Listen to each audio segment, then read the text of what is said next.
Hello, everybody. Welcome to the Daily Friend, the Friday edition. Just watch out for the podcast, which will also be released today. Remember, we're on every Monday, Wednesday, and Friday. I've got a full house with me today.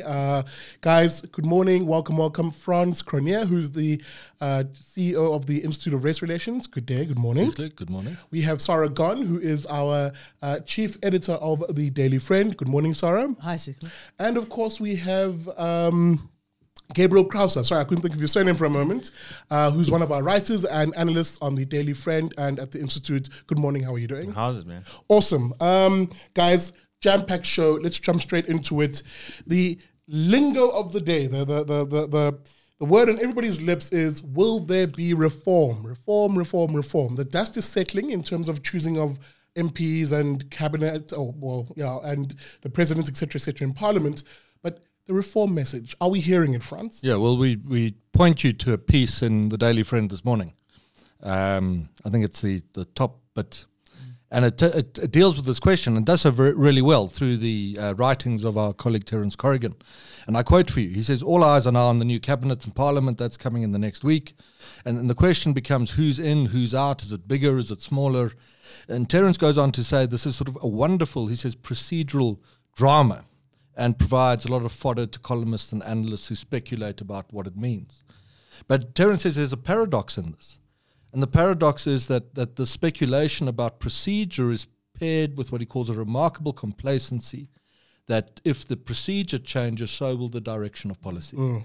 And I think it's a very important point. I spoke at a dinner in Pretoria earlier this week about reform, and they said, well, you didn't really seem to suggest that there was much on the way. And I said to the dinner, but if I'd told you that reform was now imminent, and one of you had stood up and asked me for the evidence of policy reform, I wouldn't have much to give you. That's right. In areas of labour or empowerment or whatever the case is, go to the Daily Friend today, read Terence's piece. There's a lot of value in it. Absolutely, guys. Remember, all of our writers can be found on the Daily Friend, www.dailyfriend.co.za. Guys, this is a broader issue, though. We've been talking about reform on the show. In fact, we spoke of it too when we were at NAMPO to an extent. There's no evidence of there being reform, but there's clearly evidence of there being jostling within the party, albeit of characters within the party. David Mabuza was not sworn in as an MP. What's going on there? Thoughts on this? Yeah, I'm jumping in again here because I've got a view on this. And that's that there's a lot of foolishness going on. And the suggestion that Mabuza, certainly at the end of his long track record, has decided to do things the right way. And this shows that Ramaphosa's sort of struggle to improve governance in the country is paying off. I don't think that's the case at all. It's a very clever thing, perhaps, that Mr. Mabuza has done. Because in exiting Parliament and exiting the post of Deputy President of the country, he of course retains the role in the ANC as Deputy President. And what he's able to do then is to begin the process of clearly establishing two centres of power in the country. One of them in the union buildings, to be run by Mr. Ramaphosa and his advisors, and a second to crystallise around the African National Congress itself. And the warning in that is, I'm going to ask Thabo Mbeki, what happens next when you do that in the ANC? I think one of the problems with Mabuza is he's ostensibly responding to what the Integrity Commission of the ANC has found or has on him, and some people have suggested that it's he suddenly developed a conscience. A person like David Mabuza is unlikely to have suddenly developed a conscience, and in any event, he's got to come out of that commission absolutely fine, because he simply has to deny anything they present. They are not going to present witnesses. They do not have decision-making power. They can only recommend. So I think it is a strategic move, and he's not going to come off any worse for it. Yeah, and if you sort of got like a shallow kind of analysis of South Africa, and then you formally, yes, Parliament is where it happens. In practice, the centre of power is Luthuli House. Yeah.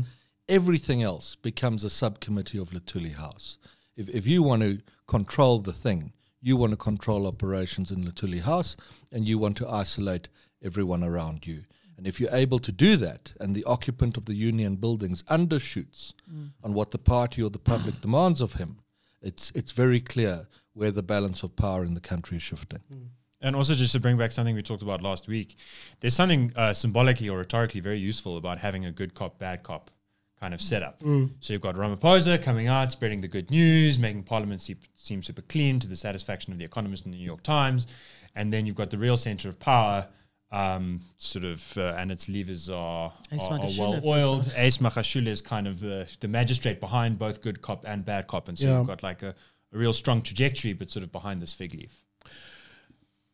I think anybody listening to this would be rather concerned, because it would point to essentially the broader point we've been making here, which is there's no evidence of things likely moving in a direction of necessary and required reform. And then equally with this, I think quite an apt theory, really, if you look at the actual evidence of what's happening, a real fear around the ANC not learning the lesson of an electoral slide in this last election. What do you think their reasoning is around, or how do you think they would view what is happening, what we're postulating may be happening, as a comeback for the ANC? How does it play into it being a possible comeback for the ANC? I think quite an odd thing happens, in that I think the ANC's diagnosis of where the country is pretty good. I think a lot of the analysis that's done in this building and the sort of organizations associated with us, and mainstream ANC analysis of the economy or protests, or unemployment, or the implications of current policy. I'd say, and people would be surprised to hear it, there's a lot of agreement. But the ANC's response to that is different to the response that Western analysts or organized business expects. It doesn't. I could go as far as to say, there's some agreement on the diagnosis of what's wrong, and if I said nothing else, the implication would be, well, they're about to implement the requisite reforms. That's not the case. And for me, there are two big reasons for that. One is structure inside the ANC itself. It isn't a lean, mean operation. It's not a chief executive with extraordinary powers and an efficient small board. You've got to run these decisions through this broad NEC. The second reason is ideology, always undercounted by Western analysts and business leaders, and its importance on decision making. And related to the ideology is criminality and corruption. That many of the people responsible for making these decisions inside the ANC could, let's say the reforms throw open the way to the effective prosecution of people who've looted the fiscus. That buck will stop with you. So what is the motivation for you to actually support a campaign of real reform, of really cleaning up the government? And therefore it stalls, it stagnates, the system freezes, even though, and I will maintain this because I know enough, the understanding inside the ANC is very good about the social and economic problems and their long-term implications.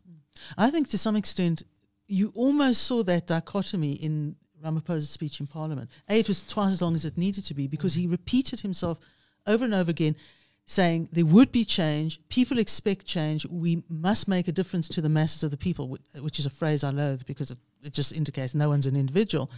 But he talked about change, he talked about understanding exactly what you're saying, but they were always almost in the third person. You never got a sense that we're sorry for what's happened, we've really strayed, we have to get back on track, and we undertake to do that. They undertake, yes, but it was so broad and so wishy-washy. Whereas Ace Magashule, earlier this week, he was absolutely certain that we're going the path of the NDR and all that involves. And why shouldn't he be confident? The DA has reversed its gains for the first time in history. The ANC, if it manages to bring the EFF back into the fold, which Ace Magashule has called for and Cyril Ramaphosa has called for, would win back its supermajority overnight. So I think there's a political calculation that is at odds with the economic calculation that says sort of we are on a path of a shrinking electorate, but an increasingly radicalized electorate, one that sort of buys into the narratives that the media and we ourselves are trying to punt. And so if we keep doubling down, it's going to work out. I maintain that the only way the ANC can break out of this sort of dilemma where if it's going to do what it says it wants to do and what it needs to do, it needs to fire half of itself. Now, there's no one who's going to fire themselves, right? These angels do not tread on the earth we walk together. And so what they really need to do is open up their primary system so that the voters, so that the ANC base can get in there and say, we want this one, we don't want that one. So that you start having debates within the ANC. Instead of having debates, you have this person using this platform to say this and that person using that platform to say that. And as you say, Cyril Ramaphosa using the same platform to say both. If you had real debate within the ANC publicly, that would force people to stake out positions, and then some of them would be whittled away by an electorate that's miffed with this, and then you'd stand a real chance. If they don't do that, I don't think that there's a way that they're going to dig themselves. And Gabriel's bang on here. The ANC is not sitting on 57%. It's sitting on 57 plus 10, which is essentially where it's been sitting for 25 years. Okay, that was dark and lugubrious. Now that we got that out of the way, guys, let's shift focus. Gabriel, I'm gonna start with you on this one. In the news cycle yesterday, AfriForum comes out and says, look, we're going to represent the Coligny farmers, if I'm pronouncing that properly. Two chaps who were convicted of murder of a, I think, 13-year-old, 16-year-old boy. Talk to us about that case, your recollection of it, and then where you think this is heading in terms of AfriForum's inclusion in the matter now. So when I first heard about this case, it was very clear to me. Peter Durvat and Philip Schutte are guilty as sin, and they must rot in jail. I started reading through the court transcripts, 1,000 pages, started looking through the annexures of the evidence. It's sort of, I've been sitting with this for months with Rian Malan and James Myburg.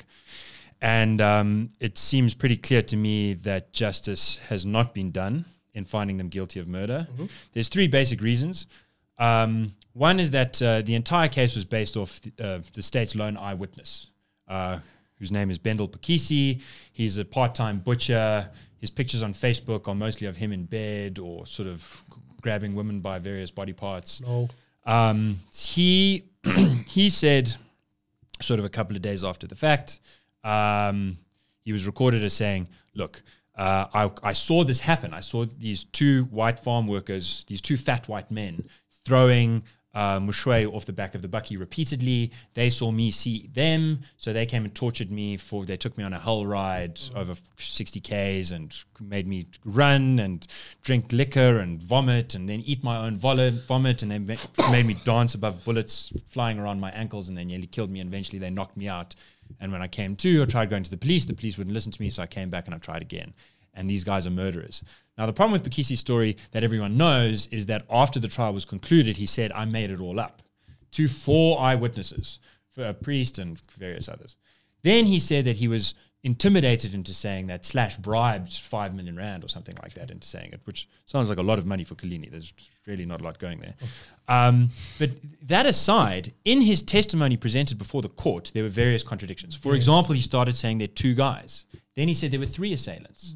That's one of over a dozen material contradictions that the judge literally just didn't even look at in his final judgment. There were some contradictions that were pretty minor that he addressed, but the really big ones he did not address. That's the first reason. The second reason is the forensic evidence, which was very hard to look at because it's a lot of photos of this dead boy.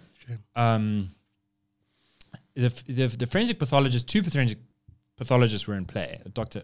Letabele and a Dr. Murad, who's possibly the only specialist forensic pathologist in the Northwest Province. It was a high-profile case, so she was called in 8 days after the fact to do an autopsy. And the most remarkable thing she found about Mushwe's body was that there were no injuries to his palms, the back of his hands, or his wrists. Now, if you fall off of something and you want to break your fall, there's a kind of a natural primitive reflex that's going to have you put your hands out there so that you protect your face. So that obviously didn't happen.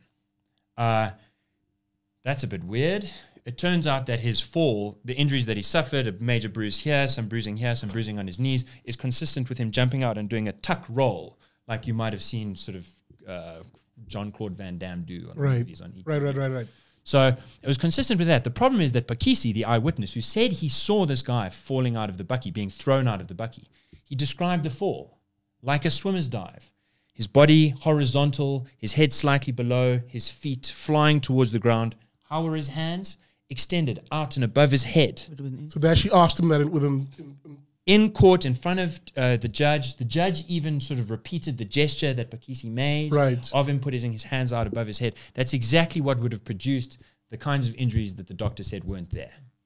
There's clearly a lot of inconsistencies here. Sorry, One more thing, because this is possibly the most important one. Yeah.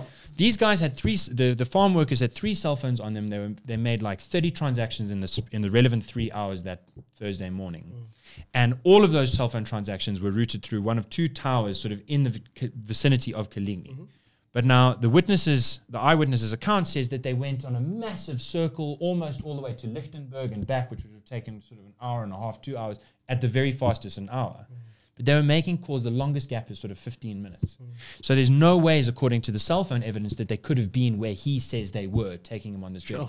The judge only mention of the cell phone evidence was that one of the cell phones had a gap of an hour at the wrong time, not recognizing that the other 2 cell phones were highly active in that period. So it just looks like the judge wasn't perhaps paying attention. But here's why this story is important.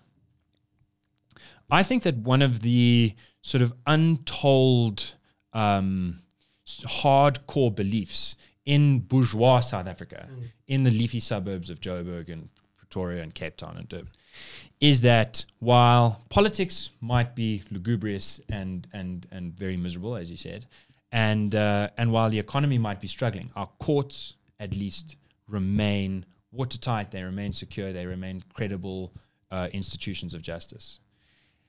And I think the Coligny case, it's not alone, but it is the most high-profile murder case of late. It's been covered in the international news. The New York Times has written about it on several occasions. And it just does not seem like the courts are what we think they are. Coligny was burnt down and ransacked. The mob, in the terms of Rian Malan, was hungry for white flesh. And it seems like everything has been done to satisfy that hunger. And without due diligence and without respect for the rule of law. Okay. Can I just say, with a comment on the legal process, is the judge in the case has now refused leave to appeal for the 2 guys. So they now have to apply for appeal directly to the Supreme Court of Appeals. And one of the grounds for appeal is the possible likelihood that a different judge would come to a different conclusion. Now, this was a case, I read the judgment very sort of cursorily, and it was really, I would go so far, probably further than Gabriel, to say that it looked like there was more than just incompetence at play in this judgment, and I think he's absolutely right. But it's been for a long while. The general view has been that if you're going to go to court on almost anything, you don't worry about the first line of that is going to go against you. You've got to start getting into the appeals process before you start seeing something that resembles the judicial system. One last thing about the judgment that's very disturbing. The judge singled out one warrant officer, Seponkane, who knew Bendel Pakisi, the eyewitness, in advance, and said this guy's not trustworthy, and so didn't believe his story when he first came to be. Also said he was very drunk. The judge said Seponkane is a very bad guy. He must be disciplined. He wasn't being respectful to the eyewitness. Now, Seponkane did not appear before the court, although he'd been subpoenaed. He went on record citing fear of his life and the life of his family. The judge did not recognize that. The judge did not ask the police or the public prosecutor to investigate why it is that an officer of the South African Police Service would say, I don't want to come to court and speak under oath in the public because I'm afraid for my life. That is worth investigation. There's something deeply worrying here. And I think as a liberal, I look at this and I go, well, you want to build a society that is founded in the rule of law, and rule of law comes with a lot of conditions, if you will. I don't know what word to insert there, where the law is not supposed to pay heedance to what's happening outside. Justice should be what are the material facts in terms of a court case presented to it, and even if it's not PC, so to speak, justice should prevail without fear or favor. There's something very deeply troubling about this, isn't there? But particularly in a murder case, because it's a criminal case. Yeah, a criminal case, you have to prove beyond a reasonable doubt that the accused are guilty. So if there is any reasonable doubt, you've got to find for them, not against them. And this seems to be one of those cases. Well, there's now. I mean, this thing should go to the appeal court. I've read Gabriel's and Rian and James Marburg's stuff, and this thing should end up in front of the appeal court, and they should look at it very closely, and we'll follow that very closely. Absolutely. Because it's very important. It's a very important a litmus test now, a canary in a sense, about and maybe they'll find that the original judge came to exactly the right decision. But let's do that now in the full glare of public scrutiny. Absolutely. Guys, you can look out for that. I'm sure Gabriel will be following this and writing on it on the Daily Friend. Remember, you find all our writing at www.dailyfriend.co.za. Guys, let's move on. Onto a topic which I think we've somewhat exhausted on this show, but I want us to revisit it because I think a very good piece by John Kane Berman will be coming out on Monday on that much vaunted topic of black privilege versus white privilege. What should people expect? It's just a heads up to watch that. You know, John's one of the great South African columnists and observers of our national condition. And Monday in the Daily Friend, I've read the piece. He's produced a really good assessment of the questions of privilege and how we need to address those as a society. Guys, on race, another famous figure who caused, again, uproar on social media, one Mr. Katsavelos in a straw hat on a beach in Greece is now going to be finding himself in front of a judge, essentially facing, what are the charges? Would it be criminal injury likely? Criminal injury, which is essentially criminal defamation. Laid by the EFF, by the way. We spoke about this, France, and, you know, obviously, this chap is an absolutely abhorrent character. I mean, we all saw that video. Absolutely wrong. He's a racist. He's an actual racist. But there's a bigger principle here, isn't there, France? Yeah, it's quite a challenge for society, how you deal with this. Comments he made, utterly disgraceful, offensive to millions of people. Like that slur in this country, I mean, goes without saying. A racist, there's no doubt. All of that, bank it. Question is, what do you do with it now? Appears in, I think, the Randburg Magistrates Court next week. What do you do as a society? How do you hang him? I mean, do we open the gallows again in Pretoria? Is that what we want? And why this is an issue for us is the nature of the offence. It was a thought that entered his head, an opinion he held, and a view he expressed in public. And how does society handle or punish people who hold views that the society disagrees with? It's critically important a question. The thesis of this group is that if such actions risk imminent physical harm to another person, then you have a case to take issue with. However, be very careful of the precedent that is being set around this.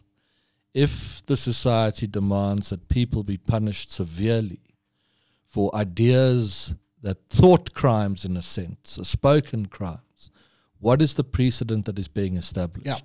Particularly in a society where questions of governance and the rule of law are not as solid as they should be. There's some bad chaps around. We've spoken about the sort of wrestle between, the sort of wrestling for power between potential reformists and some real thugs in the ANC. And we're not going to go and bat for this Katsavelos character. He created this. He's got to deal with the consequences. We will just around it ask the question of think through the long-term implications of punishing a person for the thoughts that they hold. Not that the thoughts aren't racist. They are. Yeah. Terribly so. You do not get more racist than this. But where are you later down the line? I had occasion this week to encounter a person of limited means of Zimbabwean origin, and somehow our paths crossed and we spoke to each other for 15 minutes. And she exclaimed with no prompting to me how terrible conditions are in that country and how pleased she is to be able to be in South Africa. And how then, without further prompting, she said to me how South Africans must be careful that they don't inadvertently, with the best of intentions, the eradication of racism, sound intention, put in place the sort of circumstances that wrecked her country, and which erode freedoms. It's in any assessment of what's going to happen next week in this Katsavelos case, that point that we've made deserves on the merits to be included in that assessment. The other thing that worries me a lot, and it comes back to the previous case, the Coligny case, is the extent to which we're conflating a really stupid, racist comment that offended people, but no one thought their livelihood or their lives were at stake because of, versus the Coligny case where a murder trial appears to have been very badly handled and political nefarious reasons seem to have played a role. Suddenly you're conflating a stupid statement with a really serious crime. They're both becoming crimes, one's as equal as the other. That's a huge problem. I think my concern is the not so much the baying for blood. I mean, I think people are right to be angry about this. They're right to take offense.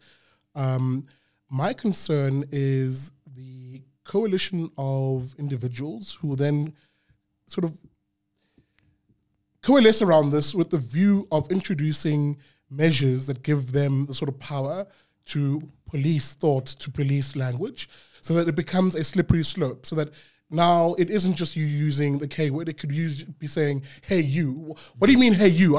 You know what I mean. Like it becomes a weird, slippery slope that certain people are baying for the opportunity to have that power to be able to do this. And freedom of speech is one of them.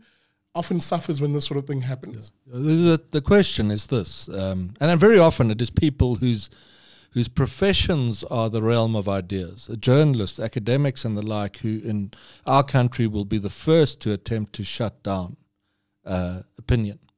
And the question is this, what is the better bet here?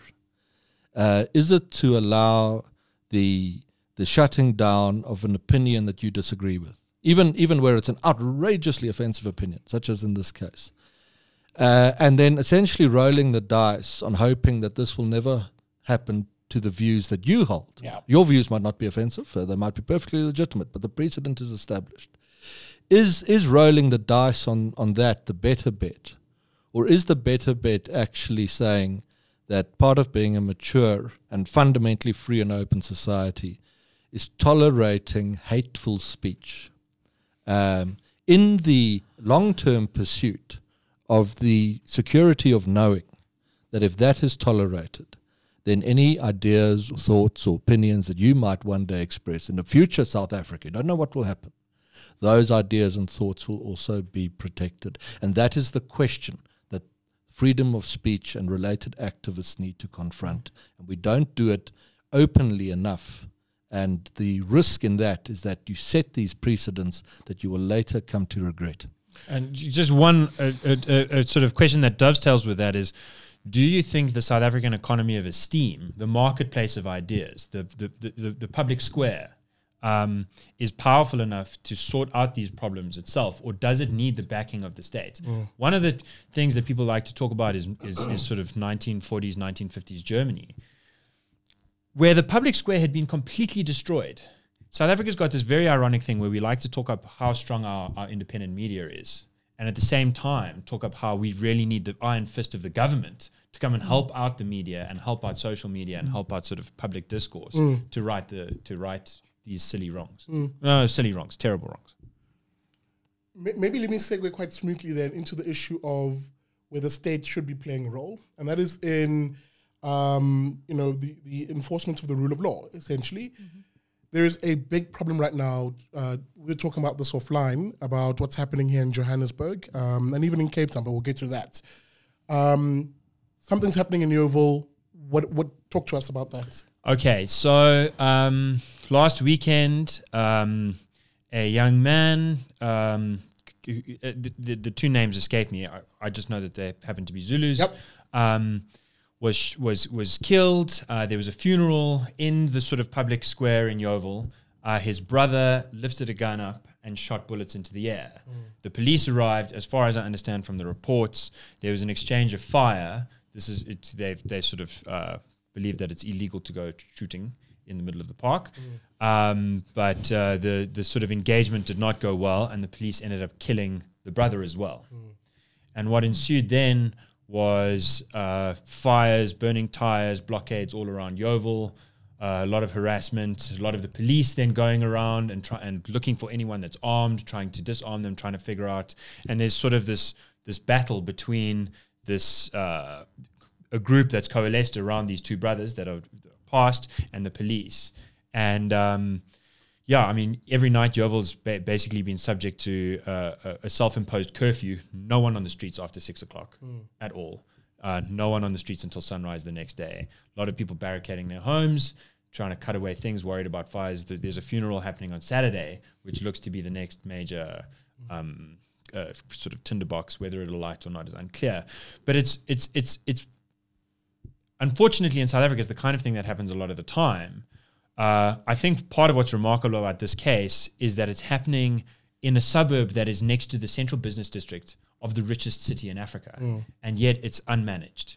And sort of there are lower degree sort of examples of this kind of thing playing out. I've been talking with some ward councillors who've brought forward cases of fake city power trucks going around and stealing transformers, which are extremely expensive equipment that need to then be replaced.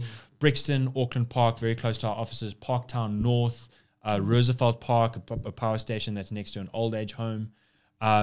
This is crazy. Also in Melville, just around us, Picky Tub. I've seen footage of Picky Tubs being stolen by Picky Tub drivers. So it's like the lawlessness that we sometimes associate with our neighboring countries, that we sometimes associate, that I certainly know quite well, and I know you know well from rural parts of KZN. Instead of the rule of law spreading from those parts of South Africa that had better resources into those parts that didn't have better resources, it seems like the flow is the other way. And it's anarchic, and it kind of means that if you're wealthy enough to hire your own private security and put up your own barricades, then you stand a good chance. You don't stand a great chance because those things get penetrated too. But especially for people who can't afford to do that, it's chaos. Maybe just as a final question on this point, because I think there's a broader issue here at play. We have had a government in this country that has just not taken safety and security seriously, from the ANC deploying its cadres as police commissioners or infiltrating the intelligence services and using them as, their political playground, if you will. The effects of that are seen in small incidents. And again, I say small with a touch of salt, but in the lived experience of South Africans who now barricade themselves in their homes with the Eritrea poor, there's a curfew by the sounds of things, but technically we've always had a curfew. Some of us don't even stop at red lights after a certain hour in this country. Tell me why it is a major problem, France, for a government which fails on safety and security to also not empower its citizens to take charge of their own communities. Well, I mean, there's this ironic thing that happens, that wherever we see the overzealous intrusion of the powerful state and the revolutionary agenda behind it, such as in sort of a radical transformation of the police, what tends to happen is you create an impetus and demand for the private sector to fill the gap. And the elites in society remain well off, or perhaps become even better off. But it's the relatively poor that are on the receiving end of the consequences of misguided revolutionary ideology in the country. And my statistics are a little bit dated, probably 3 or 4 years old, but it's roughly this, that in 94 there were about 100,000 private security officers in the country and 100,000 boots on the ground policemen who did, probably not sitting in an office, but did police work. And a few years back, not very many, I think the figure was around 150,000 boots on the ground policemen and almost 500,000 private security officers, including the best of the original 100,000 policemen. Now, what is the point of this? I mean, what has been achieved through the sort of revolutionary transformation of the police? All that's happened is that the elites in society have safeguarded themselves through and I mean, within those statistics, the implication is profound, that the private sector has, in response to the failure of the revolutionary ideology, appropriated for itself the monopoly on the use of force in the society, which is the definitive feature of the modern state. And time again it happens. And that is why, that's the answer to your question. That is why it's important, because the rich, the well-off, the bourgeois, as my colleague Gabriel refers to the middle classes, continue to do well in South Africa. You can complain, you can moan, there are very serious problems given, but it is poor communities that inherit the consequences of misguided policy and ideology, and not enough analysts are prepared to concede that, and the ideologues and those who back the ideology actively conceal that fact from the sort of public square of ideas. And I'll get to you just now, Gabriel, but what really annoys me the most is that this is not just a South Africa thing. You see this in nearly all societies that have gone down this pathway of socialism, if you will, and revolutionary ideology. Venezuela is no exception. The rich still are, you can still find rich people in Venezuela, but they live in these little enclaves with private security, high walls, gated access, and the poor are the ones who, suffer the consequences of Caracas, for example, being one of the most violent cities in the world. All the while the politicians clap on and say, oh, look, everything is fine. We still have rich folk.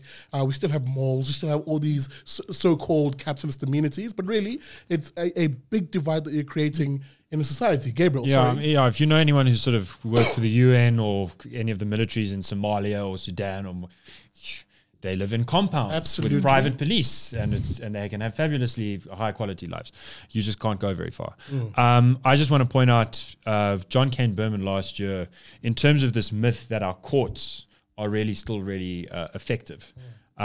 He gave a talk about the Constitutional Court's legacy, and one of the most disturbing rulings that continues to sit in my mind was a Constitutional Court ruling that within the police service itself, it is better to hire no one at all than to hire a perfectly qualified white person. That ruling came under Chief Justice Mogoeng, and I think it sends exactly the wrong signal. And can I just say, there are a number of Constitutional Court cases that raise exactly that concern. I won't go into now. But if a government did nothing but provide security and safety for the people of its country successfully, it would be doing fine. The rest can be done with the private sector and the public sector. Right. Safety and security, if they can provide that, everything else becomes possible.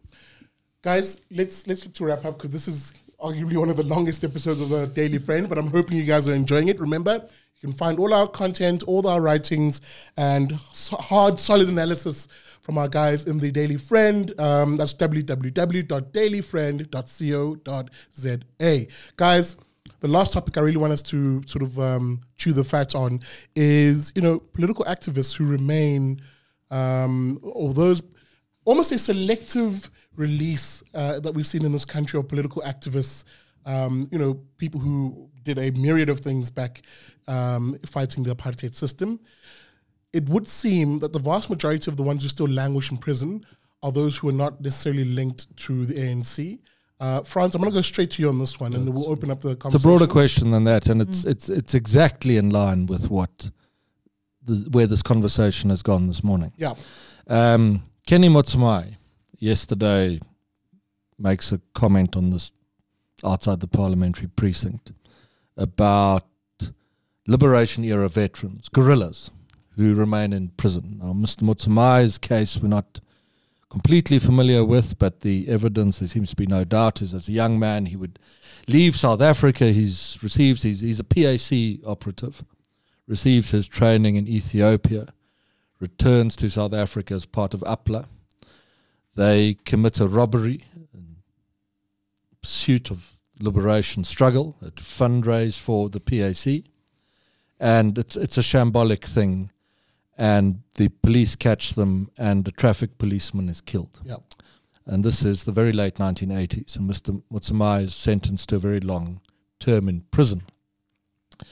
His appeal yesterday was for the veterans of the armed struggle who remain in jail in South Africa today. Now, we are fairly sure that there are some of those.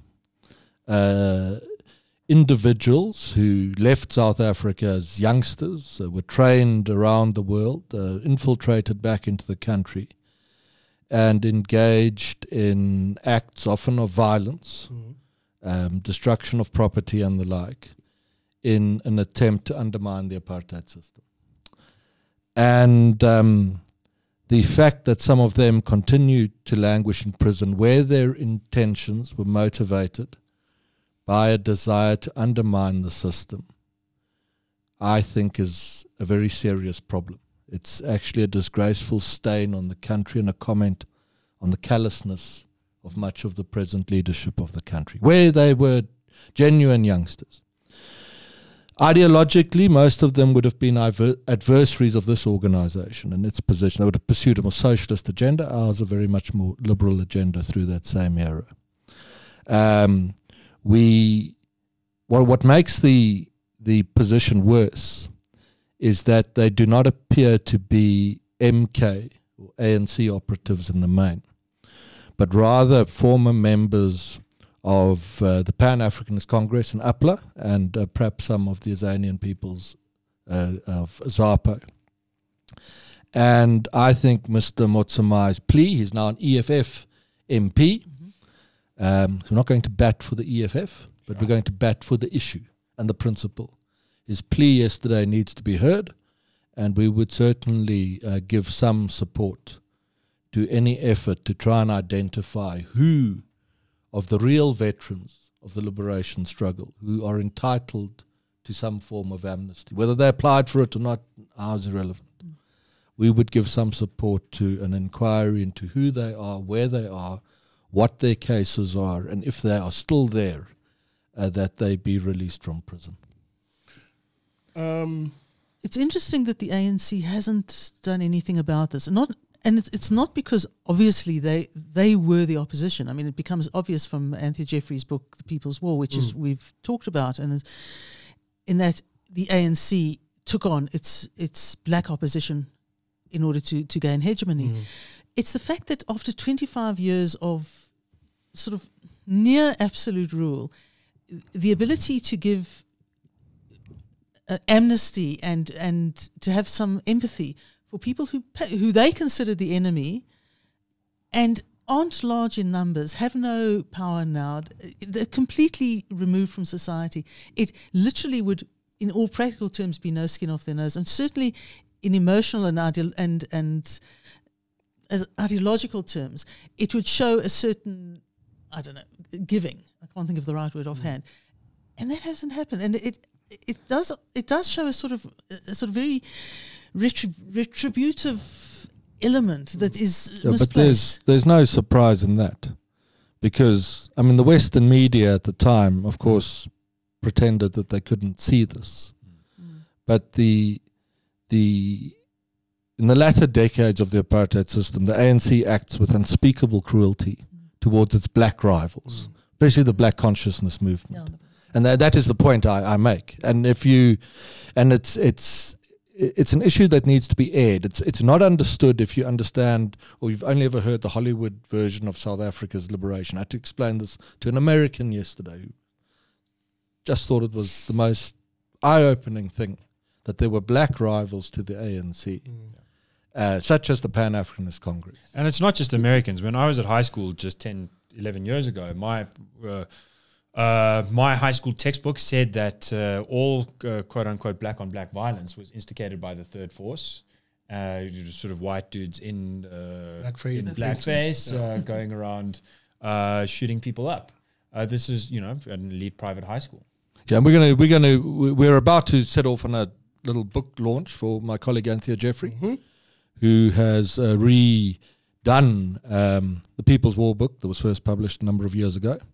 I think their launches in Johannesburg, certainly coming up soon, in Cape Town and some other places. We'll provide those details. And we'll be joined on the stage at those launches. The Joburg one, I think, is at exclusives in Hyde Park and on the website, and particularly we'll give you the details.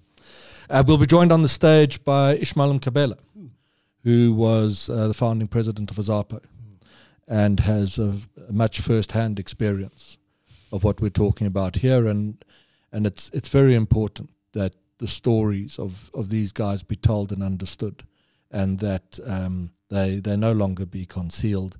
And this chap, Mr. Motsamai, yesterday, maybe he just set something really important into motion. Guys, thank you very much. I will end it there. And thank you for joining us and watching. I know this has been one of the longest ones. But we really wanted to chat to you guys about some of these issues. And again, guys, let me remind you, you can find all our writing and some of these lovely pieces that we've been discussing here as they become written pieces on the Daily Friend website. That's www.dailyfriend.co.za. And as always, guys, we look to you to support us in our work. Become a friend of the IRR. That is our crowdfunding campaign. And you can do that quite simply by SMSing your name to 32823. A SMS will cost you R1, and terms and conditions apply. Remember, guys, we average between 70 and 90 Rand per person per month.